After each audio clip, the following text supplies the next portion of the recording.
בפעם הקודמת הסברתי שהכניסה בשער כרוכה במחיר, מחיר כבד, מחיר של דם. המון דם נשפך כאן בחצר. בכל פעם שמישהו רצה להתקרב אל אלוהים, הוא היה צריך להיכנס בשער הזה, להביא חיה שהדם שלה נשפך במקום הדם שלו. מדובר במערכת שלמה של קורבנות שהייתה תקפה בימי התנ"ך, אבל העלאת הקורבנות הזאת הופסקה בשנת 70 לספירה עם חורבן ירושלים, חורבן המקדש, מאז אין לנו מקדש, ובעצם אי אפשר להעלות עוד קורבנות. בניגוד למה שהיהדות הרבנית מלמדת בימינו, מחיר הכניסה לא השתנה. אלוהים עדיין דורש ממי שרוצה להתקרב אליו את מחיר הדם הזה. הוא פשוט לא משתנה. רק דם של יצור תמים ומושלם יכול לאפשר לנו להתקרב אל אלוהים מושלם, קדוש, שלא יכול לשאת נוכחות של חטא או שברון לידו. וכאן בדיוק נכנס לתמונה מי שהתנ"ך קורא לו משיח. זאת דמות קצת עלומה, קצת לא ברורה, למרות שיש המון נבואות שעוסקות בה. התנ"ך מבהיר שהמשיח הוא שער הכניסה לאלוהים. אם אני רוצה שאלוהים ישכון בתוכי וימלא אותי בכבודו, אני חייבת להאמין בדמות הזאת, אני חייבת להאמין בייעוד שלה, בשליחות שלה, בתפקיד שלו, בסיפור של אלוהים, ולפתוח בפניו את הלב, כי רק הוא יכול היום לשלם את המחיר הזה במקומי. בברית החדשה יש פסוק מעניין בהקשר הזה, אחת הבשורות, זאת שכתב מתי, פרק ז', פסוקים 13-14, נאמר שם, היכנסו דרך הפתח הצר, יש פה הזמנה, פתח, שער, היכנסו דרך הפתח הצר, כי רחב הפתח ומרווחת הדרך המוליכה לאבדון, ורבים ההולכים בה. אך צר הפתח וצרה הדרך המוליכה לחיים, ומעטים המוצאים אותה.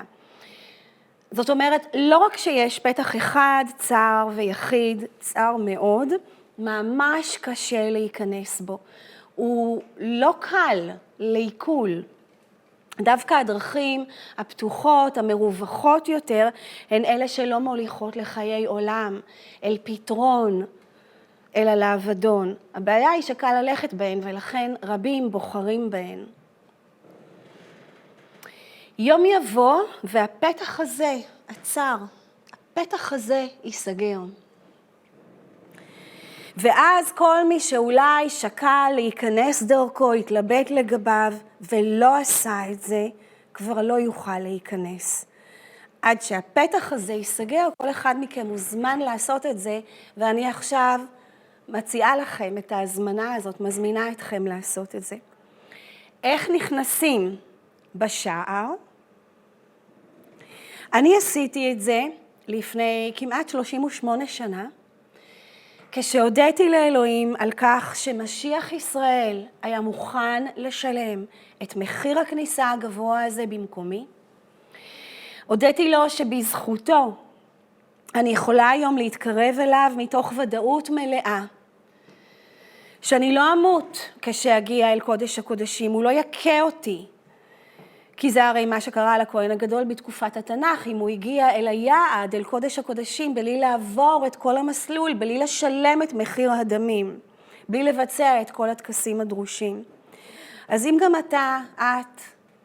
אם אתם רוצים להפסיק לשלם בעצמכם שוב ושוב את מחיר החולשות, הפגמים, השברון שלכם, או אולי של דורות קודמים במשפחה, אתם צריכים להיכנס בפתח הזה.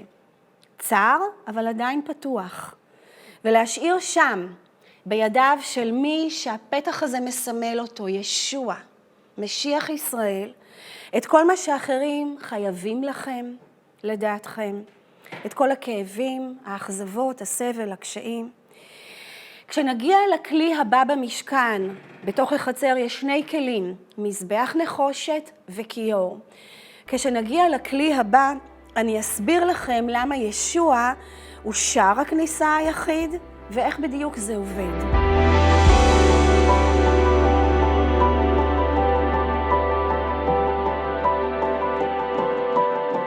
לפני 38 שנה טיילתי בדרום אפריקה, ושם שמעתי לראשונה ישו קראתי לו, אז ככה הכרתי אותו, הוא המשיח היהודי.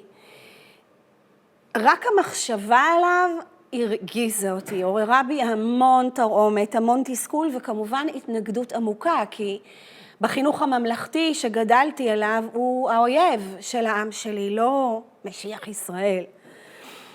אני חשבתי לעצמי בציניות שאותם גויים אוהבי ישראל מוזמנים לשמור אותו לעצמם בשמחה, קחו אותו.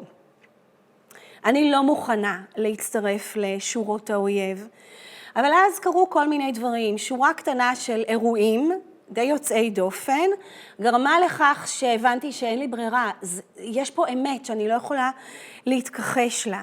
והתחלתי לבחון את הסיפור שהם סיפרו לי מכל מיני זוויות.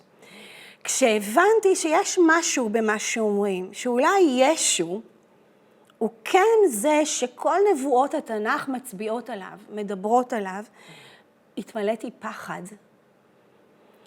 זאת הייתה חוויה מטלטלת, לא ממש משמחת, כי חשבתי, רגע, אם זאת האמת, מה זה אומר על הזהות שלי? מי אני? מה אני אומר להורים שלי? האבא שלי ניצול השואה, אמא שלי עם הרקע שלה, עם פוגרומים, ייתנו לי בכלל להיכנס לשדה התעופה כשאני אנחת בארץ. אני כל כך חששתי ממה שזה אומר, שאפילו לא ממש חשבתי בהיגיון. הבנתי שהגויים זקוקים לשער הכניסה היחיד הזה כדי להגיע לאלוהי ישראל. אם הוא מעניין אותם, הם עם הרקע הפגני שלהם, הם צריכים את שער הכניסה הזה.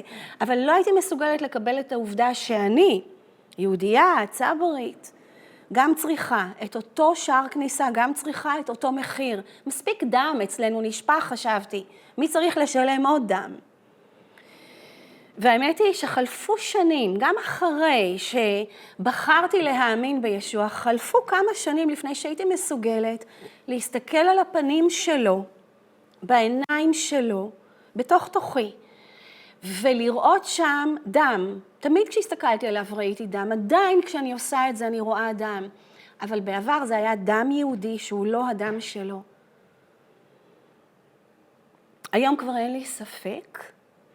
אני יודעת שהוא שער הכניסה היחיד גם שלי, והדם הזה שאני רואה על הפנים שלו, אני עכשיו מבינה שזה כרטיס הכניסה שלי למלכות שלו.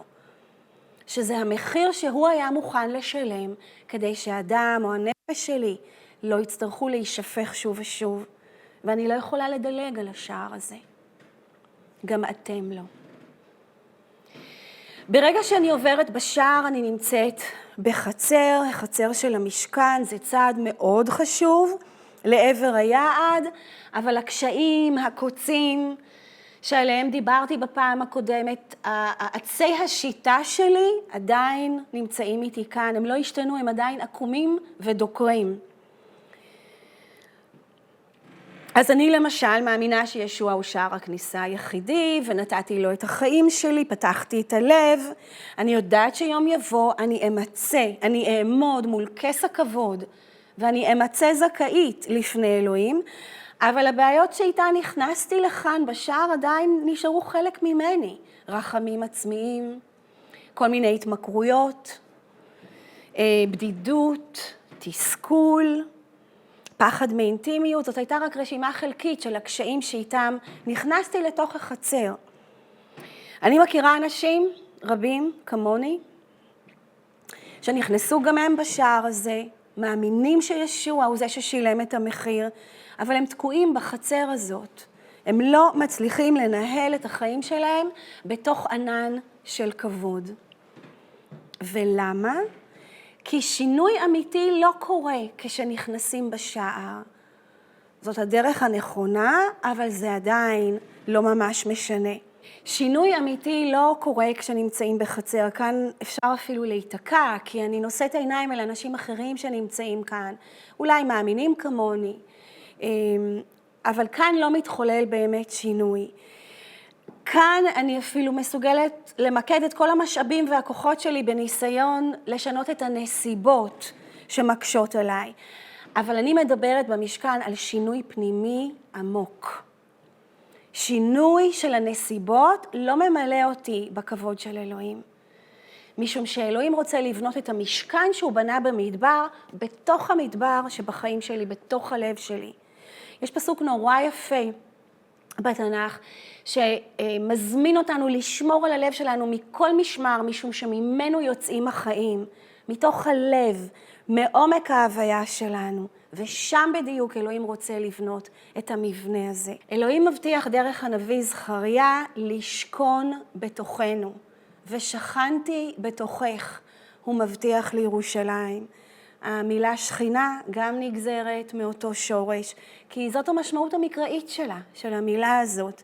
אלוהים שוכן בקרב בני האדם, בתוכם. היום אנחנו חושבים על שכינה, ונראה לנו שזה איזשהו ביטוי פסיבי של אלוהים, אבל כשהתנ"ך מדבר על כך שאלוהים שוכן בקרבנו, הוא מדבר על משהו מאוד אקטיבי, והכוונה היא שאלוהים רוצה שאנחנו נהיה עדים, נעיד עליו, נספר עליו, ונשמש כלים שהוא שוכן בתוכם, כלים של כבוד. מי שרוצה שינוי עמוק מהותי בחייו, אני מניחה שאם אתה או את רוצים את זה, אתם עדיין כאן איתנו, חייב להיכנס בשער, אני חוזרת על עצמי, אבל לא יכול להסתפק בישיבה פסיבית כאן בחצר על איזשהו ספסל. כדי להמשיך בתהליך אנחנו חייבים לגשת לכלי הבא, וכך אנחנו מגיעים אל הכלי הראשון בתוך החצר, מזבח הנחושת. הוא נקרא גם מזבח העולה או מזבח הקורבנות, כמובן שהוא עשוי מנחושת. יש לו 4 צלעות, 4 צדדים, ואני יכולה לגשת אליו מ4 כיוונים. אני יכולה לעמוד כאן, ואז העיניים שלי יהיו אל מי שנמצא כאן מסביב בחצר. אני יכולה לעמוד כאן, וגם אז אני ככה רואה בקצה העין, בזווית, את היעד שאני רוצה להגיע אליו, אבל העיניים שלי נשואות אל אנשים אחרים סביבי. אני יכולה לעמוד כאן עם הפנים אל השער, והגב שלי ליעד, לא רעיון טוב, משום שזה אומר שאני ממש לא מתמקדת בשיאו של התהליך, אלא בפתרונות שהמדבר הציע לי, המקרר, איזשהו בינג' טוב בטלוויזיה כשכואב לי בנפש. זה לא עובד לאורך זמן, זה רק מסיח את הדעת. אם אני רוצה שינוי, אני חייבת לעמוד בצד הזה, בצלע הזאת, כך שהגב שלי פונה אל כל הפתרונות שבעבר נהגתי לפנות אליהם. אני עדיין רואה בזוויות העין שלי אנשים אחרים, את המציאות של החיים, אבל אני בתוך תוכי, העיניים שלי נשואות אל היעד, אל הפתרון, אל המקום היחיד ששם השינוי האמיתי מתחולל.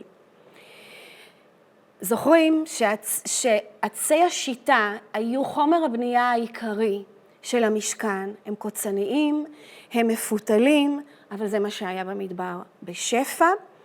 וגם לנו, גם לי בחיים שלי, יש כמויות אדירות של קוצים, של עצי שיטים, אני קוראת להם חומרי בניין של המשכן, ומהם הוא רוצה לבנות את המבנה הזה שמלא כבוד, בכבוד שלו. אז עכשיו אנחנו נלמד לזהות אותם, למיין אותם.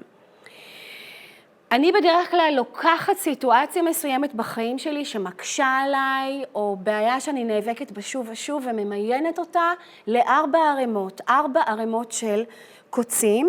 אני מכינה מעין רשימת מלאי, והיא תשמש אותנו בהמשך. אני אתן לכם דוגמה מהחיים שלי, איך אני מיינתי לערימות.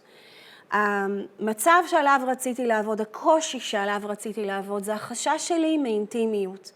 יש בהיסטוריה האישית שלי, המשפחתית שלי, סיבות לזה, אבל אני לא יכולה להמשיך לתלות את הקשיים שלי בהתנהלות של אחרים. אני רציתי לנצח את המקום הזה בתוכי. אז חילקתי את החשש הזה מאינטימיות ל4 ערימות. הערימה הראשונה היא עובדות, האות עין במילה ערימות. העובדות שלי הן שבמצבים מסוימים אני צופה מבחוץ במה שקורה. אני לא נותנת לעצמי להיות מעורבת רגשית, למרות שאני רוצה להיות חלק מההתרחשות, אני לא נותנת לעצמי להיכנס לזה. אחר כך, מאוחר יותר, אני יכולה לספר לכל העולם, לעיני מצלמות, מה עבר עליי, אבל אני עושה את זה בדיעבד, לא תוך כדי, אני לא חיה את הסיטואציה. אז זאת הערימה הראשונה, אלה העובדות שלי, הקוצים. הערימה השנייה היא של הרגשות, האות ריש במילה ערימות. איך אני מרגישה כשהמצבים האלה קורים, כשהעובדות האלה נוצרות? אני מרגישה בודדה, אני מרגישה לא שייכת, אני מתוסכלת, הרבה תסכול, ואני מרגישה הרבה ניכור. הערימה השלישית היא מחשבות, האות מ'. אז ככה, נו, ואם אני אשתף ואספר, מי יקשיב לי? אני לא קרובה, אני לא באמת שייכת. אני צריכה להוכיח את עצמי כדי להשתייך. אחרת, כל הזמן יטילו בי ספק ויבדקו אותי מחדש. אני חייבת למצוא חן. כל המחשבות האלה רצות לי בראש, במצבים האלה, שבהם אני רוצה להיות שייכת, אבל אני לא. אני גם חושבת, לא אגלה לכם מי אני באמת, יצטרכו ממש להתעניין ולגלות בעצמכם, ואז תהיה לכם הפתעה. והערימה הרביעית היא התגובות שלי. איך אני מגיבה כשהמצבים האלה נוצרים? אני בדרך כלל מסתגרת, אני מתנתקת, אני מפגינה אדישות ואני מקימה מחיצה. בעבר בניתי משכן מהנטייה שלי להתמלא רחמים עצמיים, למשל, או קנאה, קנאה מזעזעת, ששיבשה את החיים שלי במשך שנים ארוכות. בניתי גם משכן מחרדת נטישה, עוד רשימה ארוכה של קשיים שהתמודדתי איתם באמצעות בניית משכן. והחיים שלי השתנו כשאני הבנתי שאלוהים לא מצפה שאני אסתיר את הקוצים שלי, את עצי השיטים, להפך, שאני אציג אותם לפניו, שאני אתן להם שם, שאני אמיין אותם, אזהה אותם, כי הוא הולך לעשות מהם משהו מכובד. אז אני מזמינה אתכם להצטרף לתהליך הזה, לתרגל את הכלים המצוינים, המעשיים האלה. אתם מוזמנים לעצור לרגע ולעשות את התרגיל. תבחרו תחום אחד בחיים שלכם שבו אתם נאבקים כל הזמן, ממש קשה לכם, ואתם רוצים לראות שם שינוי. אם אתם כמוני, אני מניחה שיש לכם כמה תחומים כאלה, כמה קשיים גדולים, אז תתמקדו באחד, אולי בזה שהכי כואב לכם, הכי משבש לכם את החיים. זה יכול להיות הרגל כלשהו, או מחשבה טורדנית, או חטא שאתם לא סובלים. זה יכול להיות קושי כלכלי, בריאותי, מערכת יחסים משובשת, שאתם רוצים לראות בתיקון. ועכשיו חלקו את התחום הזה ל4 ערימות.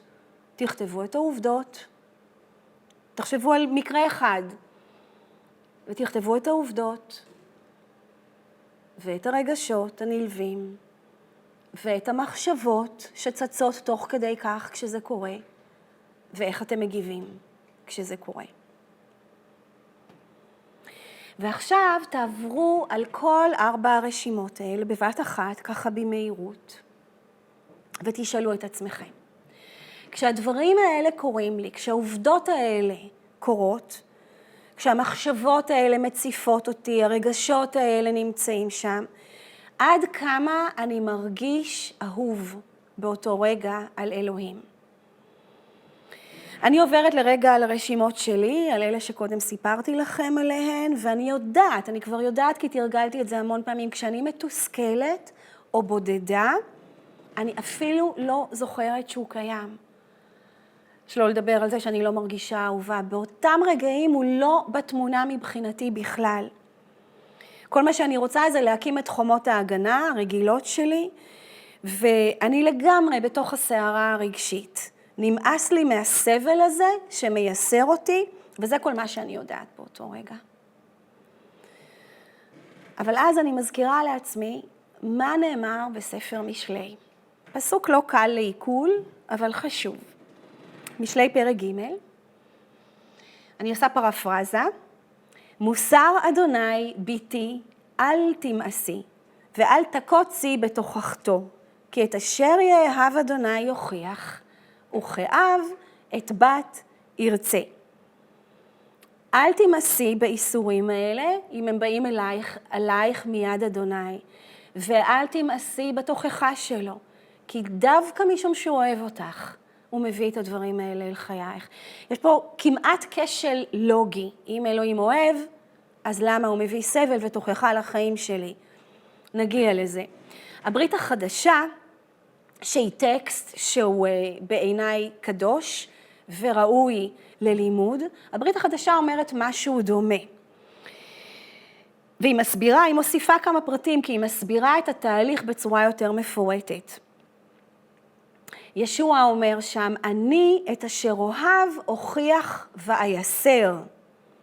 לכן היה נמרץ וחזור בתשובה. אז אפשר לשמוע את המילים של מחבר ספר משלי מהדהדות במה שספר התגלות אומר, כי אלוהים לא רק מוכיח את מי שהוא אוהב, הוא גם אומר לי מה לעשות. אז לא רק שאני סובלת משום שאתה אוהב אותי, אתה גם רוצה שאני אחזור בתשובה, ואני אעשה את זה מהר. האי נמרצת וחזרי בתשובה. הקשיים בחיים שלי, בעיקר משום שאני מאמינה באלוהים, ויש לי קשר איתו, הקשיים נתפסים אצלי לפעמים כעונש. לא כהוכחה לזה שהוא אוהב אותי, לפעמים יש לי הרגשה שהוא מסתיר את פניו ממני. אבל הפסוקים האלה אומרים משהו אחר. הם אומרים שדווקא בגלל שהוא אוהב אותי, הוא רוצה להתחיל תהליך מאוד עמוק בתוכי. ולכן הוא מביא עליי איסורים לפעמים. וזה נכון, בכל פעם שאלוהים רוצה לפעול בחיינו ולשנות משהו, הוא קודם כל מתדפק על דלתות מסוימות בלב שלנו, מסמן אותן, נותן להן שם, ואז הוא מחכה שנזמין אותו פנימה. למה? כי אלוהים לא כופה את עצמו, הוא לא מכריח אותי להשתנות, הוא מגייס את שיתוף הפעולה שלי. אני לפעמים רוצה שהוא כן יעשה את זה. אני רוצה שהוא ישנה. הנה, התפללתי, ביקשתי. תרפא את הקשר הזה עם הבן אדם ההוא. תרפא את חשבון הבנק. תן לי בריאות, תן לי חוכמה. רפא אותי מהבדידות, מהתחושה הזאת שאני לא שייכת. ואני רוצה שהוא פשוט ייכנס עם כל העוצמה שלו ביד חזקה, בזרוע נטויה, ויוציא אותי מבית עבדים. אבל הוא לא פועל ככה. הוא מתחיל להידפק על אותן דלתות בלב שלי, שבהן הבעיות האלה שוכנות כבר הרבה שנים, עשרות שנים, ומחכה שאני אזמין אותו פנימה. כי אלוהים אף פעם לא פועל במקומות שבהם הוא אורח. הוא פועל רק היכן שהוא אדון וריבון. אז כל אותם רגשות קשים שיש לי, כל אותן מחשבות או תגובות לא נעימות שיש לי לפעמים, זה לא עונש מלמעלה או סימן לזה שאלוהים מנותק ממני. זאת הזדמנות, זאת הזמנה. הפסוק הבא בספר התגלות, אחרי הפסוק שהקראתי קודם, אומר, הנני עומד ליד הדלת ודופק. איש כי ישמע את קולי ויפתח את הדלת, אכנס אליו ואסעד איתו, והוא איתי. ואני המון פעמים רוצה את זה, אני רוצה שאלוהים ייכנס לתחום הבעייתי הזה בחיים שלי ויפתח שולחן עם שפע עליו. אבל אני צריכה לפני כן לפתוח את הדלת ולזהות את הקול שלו. אז איך אני עושה את זה? איך אני יודעת על איזו דלת הוא בעצם דופק? אני פשוט עושה את מה שנאמר בשני הפסוקים האלה. אני מזהה שדווקא היכן שקשה לי, יש מאחורי הקושי הזה אלוהים אוהב, שדופק על דלתות מאוד ספציפיות בתוך הלב שלי, ומחכה שאני אכניס אותו פנימה. אני פותחת את הדלת בפניו, כל דלת בנפרד. כל דלת היא בעצם קוץ. זאת אחת הסיבות הנוספות לכך שעשינו רשימות של קוצים. כל אחד מהקוצים האלה כבר נמצאים בתוך הלב שלי. הניכור, הבדידות, האדישות, חשש מאינטימיות. אלוהים מתדפק על הדלתות האלה ואומר, תני לי להיכנס. ואני הרבה פעמים חושבת שזה סתם מישהו שגורם לי להרגיש לא נוח, או עוד מצב שאני צריכה בעתיד להימנע ממנו. ולא זוכרת שמאחורי הרגשות או המחשבות האלה, יש אבא שאוהב את הבת שלו, ורוצה להעמיד אותי לפניו בלי כל הקמטים והכתמים האלה בחיים שלי. הוא רוצה שבמערכות היחסים בחיים שלי אני אתנהל מתוך אינטימיות מלאה, בלי פחד מקרבה, אבל זה יקרה רק כשאני אגיע לקודש הקודשים. בדרך לשם הוא קודם כל מזהה, או עוזר לי לזהות את הקוצים שלי, והוא יתחיל לשטוף אותם, עד שהם יעמדו במקומם. אז בשלב הזה אני מסתכלת על רשימת הקוצים שלי, ומתחילה פשוט להזמין אותו. זאת הדרך שבה אני בעצם נעמדת כאן, ליד הצלע הזאת, ונושאת את העיניים שלי אל קודש הקודשים, ואני מתחילה לומר, ישוע, אלוהים, בוא אתה אל תוך החשש שלי מאינטימיות, תהיה אתה אדון שם, ריבון, תנהל אתה את החשש הזה.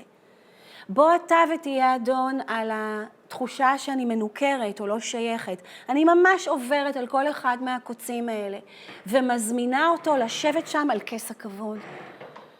להיות זה שיושב בתוך אותה תחושה, בתוך אותו רגש, בתוך אותה עובדה, בתוך אותה מחשבה, בתוך התגובה, הנטייה שלי להקים חומות הגנה. בוא אתה אל תוך חומות ההגנה שלי, בוא אתה אל תוך האדישות שלי, ותהיה שם אדון. אני זיהיתי את הדפיקה בדלת, פתחתי אותה, ועכשיו הוא נכנס פנימה וסועד איתי. וכשאלוהים נכנס למקום כלשהו בלב שלנו, מיד יש תחושת הקלה. הבעיה עוד לא נפתרה, אני עדיין לא בקודש הקודשים, אבל אני כבר לא לבד שם, בתוך אותו קושי, בתוך אותו רגש. הוא יושב איתי והוא פותח שולחן. זאת הדרך שבה אני חוזרת בתשובה. אני יודעת שאנחנו רגילים לחשוב על חזרה בתשובה כעל שינוי בהתנהגות, שמירת מצוות. זאת לא תשובה תנ"כית. התשובה התנ"כית בעצם מדברת על כוונון, על שיבה, על שינוי קטן בזווית בתוכי. את זה אני עושה כשאני בוחרת לעמוד כאן, מסתכלת על הקשיים שלי, אבל במקום להסתכל על אחרים תוך כדי כך, אני מזמינה אותו אל תוכם. וזה שינוי מאוד משמעותי. זאת חזרה בתשובה, וכך אני עונה בעצם על המצווה שלו, מהפסוק הזה בהתגלות, ההיא נמרצת וחזרי בתשובה, כי אני, את מי שאני אוהב, אני מוכיח ומייסר. לא תקשיבי לתוכחה שלי, זה יתחיל לייסר אותך. אני מזמינה אתכם לתרגל את זה, תזמינו אותו, תנו לזה הזדמנות, תזמינו את אלוהים לשבת על כס הכבוד, על כל אחד מהקוצים האלה, כל הפרטים שכתבתם, תתחברו לאותה תחושה או תזכרו באותה עובדה, ותזמינו אותו למקום הזה בתוככם. ותראו מה קורה. בפעם הבאה נמשיך לדבר על מזבח הנחושת. יש טקס נוסף שהכהנים ביצעו כאן. אנחנו בעצם כרגע רק התמקמנו סביבו. נמשיך לדבר עליו.